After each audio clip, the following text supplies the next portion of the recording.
26 марта днем в городе Кукмар по улице Железнодорожная, дом 4, на детской площадке обвалилась земля, в результате чего в яму провалился 12-летний ребенок.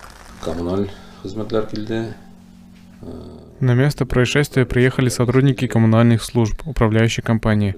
Изучили место и выяснили, что на месте когда-то была, как мы поняли, выгребная яма. Она была засыпана на 70 сантиметров землей, и поверх была построена детская и хозяйственная площадки. После того, как мальчика вытащили из ямы, под землю провалилась детская горка, которая была установлена в 2015 году по программе самообложения. На данный момент место происшествия огорожено лентой, а яму закрыли деревянным полотном. Сам мальчик сейчас находится дома.